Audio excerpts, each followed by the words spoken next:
First page நேயர்களுக்கு வணக்கம். எடப்பாடி பழனிசாமியை ஓரங்கட்ட நினைக்கிறார்களா சீனியர்கள்?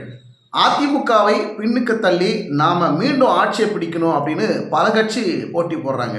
இந்த போட்டி எடப்பாடி பழனிசாமி சமாளிக்கணும், அதிமுகவை எதிர்கொண்டு வீறு கொண்டு ஜெயிக்கிற இடத்துக்கு கொண்டு வரக்கூடிய வாய்ப்பு எடப்பாடி பழனிசாமி உருவாக்கணும்.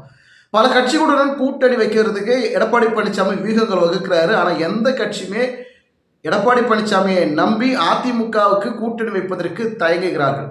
இந்த சூழலில் எடப்பாடி பழனிசாமி அதிமுகவில் இருக்கக்கூடிய சீனியர்கள் மத்தியில் அவருக்கு ஒரு மிகப்பெரிய ஒரு செல்வாக்கு இருக்கிற மாதிரி இருக்குது. ஆனால் யாருமே ஒரு செல்வாக்கு நிறைந்த தலைவராக பார்க்கல. அது கட்சியில் இருக்கக்கூடிய முக்கிய நிர்வாகிகள், மூத்த அமைச்சர்கள் யாருமே எடப்பாடி பழனிசாமி ஒரு மாபெரும் தலைவர் அப்படிங்கிற எண்ணத்தில் யாருமே இல்லைங்கிற ஒரு சூழல் இருக்குது. கலாய்வு கூட்டத்தில் பிரச்சனை, கைகலப்பு, சண்டை, அதை தீர்க்க முடியாத ஒரு சூழல். நம்ம எவ்வளோதான் பணம் கொடுத்து பணத்தை எவ்வளோனா வாரி இறைத்து நம்ம கையில் எல்லாரையும் பிடிச்சி வச்சுக்கிட்டே இருக்கலாம்னா எவ்வளோ நாளைக்கு அவங்க இருப்பாங்க? என்னைக்காவது அவங்களுடைய இடத்துல, அவங்களுடைய தொகுதியில் நம்ம எம்எல்ஏவாக இருக்கணும், மந்திரிகளாக மாறணும், நம்ம பொறுப்பில் இருக்கணும் அப்படிங்கிற ஒரு நிலைப்பாடு தொடர்ந்து இத்தனை ஆண்டுகள் எம்எல்ஏவாக இருந்திருக்கிறோம். இன்னும் நம்ம எம்எல்ஏ ஆகணும், மந்திரிகள் ஆகணும்னு எல்லாருக்கும் கனவு இருக்கும். அந்த கனவுகளை சிதைக்கின்ற பொழுது எடப்பாடி பழனிசாமி மீது ஒரு அதிருப்தி நடக்கும். அந்த அதிருப்தியான சூழல் தான் இன்னைக்கு அதிமுகவில் இன்னைக்கு அதிக அளவில் தொடர்ந்துகிட்டு இருக்கு.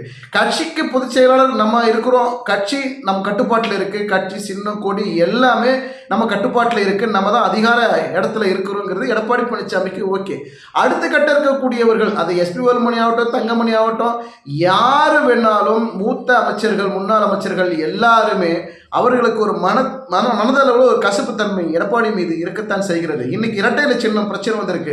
அந்த இரட்டை இலை சின்னம் எடப்பாடி பழனிசாமி தலைமையில் இருக்கக்கூடிய அதிமுகவுக்கு வருமா, அல்லது முடக்கப்படுமா, அல்லது ஓ பன்னீர்செல்வம் தரப்பில் போகுமா, இல்லை ஓ பன்னீர்செல்வம் தரப்பு கருத்துக்களை கேட்கணும் அப்படின்னு சொல்லிட்டு உயர்நீதிமன்றம் தேர்தல் ஆணையத்துக்கு ஒரு கெடு விதித்திருக்கிறது. அதன்படி ஓ பன்னீர்செல்வத்துக்கிட்ட கருத்து கேட்ட பிறகு, இல்லைங்க இது எனக்கு கொடுத்தா கொடுங்க, இது எடப்பாடி பழனிசாமிக்கு போகக்கூடாது, இல்லை சின்னத்தை நிறுத்தி வைங்க, எங்கள் ரெண்டு பேருக்குமே வேணாம், நாங்கள் பொது சின்னத்தில் நின்று தேர்தலை சந்திக்கிறோம் அப்படின்னு ஒருவேளை ஓ பன்னீர்செல்வம் சொல்லிட்டால் தேர்தல் ஆணையம் என்ன முடிவெடுக்கும்?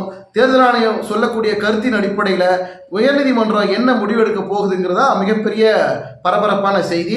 எடப்பாடி பழனிசாமி அரசியல் நிலைப்பாட்டுக்குள் தடுமாறி கொண்டிருக்கிறார். எடப்பாடி பழனிசாமி ஓரங்கட்ட சீனியர்களை முயற்சி பண்ணுறாங்க அப்படிங்கிற ஒரு பார்வை இருந்தாலும், இன்றைக்கு சூழலை பொறுத்த வரைக்கும் தமிழக வெற்றிக் கழகம் திமுகவுக்கு டஃப் கொடுக்குற வகையில் ஒரு மாபெரும் இடத்துக்கு போகக்கூடிய வகையில் இன்னைக்கு தமிழக வெற்றிக் கழகம் மூவ் பண்ணிட்டு இருக்கிறாங்க. ஏற்கனவே திமுக அதிமுக இருந்த இடத்துல அதிமுகவை பின்னுக்கு தள்ளி அந்த இரண்டாவது இடத்திற்கு தமிழக வெற்றிக் கழகம் மூவ் பண்ணுறாங்க. இன்னொரு பக்கம் பாஜக அந்த இடத்துக்கு வருவதற்கு பெரிய முயற்சி நடக்கிறது. இன்னைக்கு அந்த இரண்டாவது இடம் அப்படிங்கிறது பாஜகவிற்கா தமிழக வெற்றிக் கழகத்துக்கா அப்படிங்கிற ஒரு நிலை. அப்போ அதிமுக ஆட்டோமேட்டிக்காக மூன்றாவது நான்காவது இடத்திற்கு தள்ளப்படக்கூடிய ஒரு மோசமான நிலை உருவாயினால் அதிமுகவுக்கு மிகப்பெரிய ஒரு அவப்பெயரும், மிகப்பெரிய ஒரு கெட்ட பேர், தொண்டர்கள் மத்தியில் ஒரு அதிருப்தி, இதெல்லாம் தொடர்ந்து நீடித்தால் எடப்பாடி பழனிசாமிக்கு ஒரு மிகப்பெரிய சிக்கலை தான் கொடுக்கும். 2026 சட்டமன்ற தேர்தலை பொறுத்த வரைக்கும் தமிழக வெற்றிக் கழகம் ஆட்சி பிடிக்கணுங்கிற மிகப்பெரிய ஒரு கனவோட களத்தில் இறங்குறாங்க. ஆட்சியை பிடிக்க ஒரு கணம் ஒரு பர்சன்ட் மிஸ் ஆனால் கூட இரண்டாவது பெரிய கட்சியாக, எதிர்கட்சியாக, சட்டமன்ற எதிர்கட்சி தலைவராக வரணும், அப்படியாவது நம்ம வரணும் அப்படிங்கிற பெரிய கோலோட தான் தமிழக வெற்றிக் கழகம் களத்தில் இறங்குறாங்க. முதல் கோல் ஆட்சி பிடிக்கணும், முதலமைச்சர் ஆகணுங்கிறது. அது எல்லாருக்கும் வரக்கூடிய இயல்பான கனவு. ஆனால் அது சாத்தியமா அப்படிங்கிறது கள நிலவரத்தை பொறுத்து இருக்கும், கூட்டணி அமைவதை பொறுத்து இருக்கும், மக்கள் ஆதரவு இன்னைக்கு விஜய்க்கு எந்த அளவுக்கு இருக்குது, ரசிகர்கள் தொண்டர்களாக, தொண்டர்கள் உறுப்பினர்களாக, உறுப்பினர்கள் அவர்களுக்கு வாக்களிக்கக்கூடியவர்களாக உருவாகிறாங்களா, எத்தனை சதவீத வாக்கு தமிழக வெற்றிக் கழகத்துக்கு வருகிறது அப்படிங்கிறதா அதை பொறுத்து தான் அவருடைய களம் இருக்கும். அதே சூழலில் இன்னைக்கு மழை வெள்ளத்தால் பாதிக்கப்பட்ட மக்களை நேரில் போய் விஜய் அவர்கள் சந்திக்கவே இல்லை.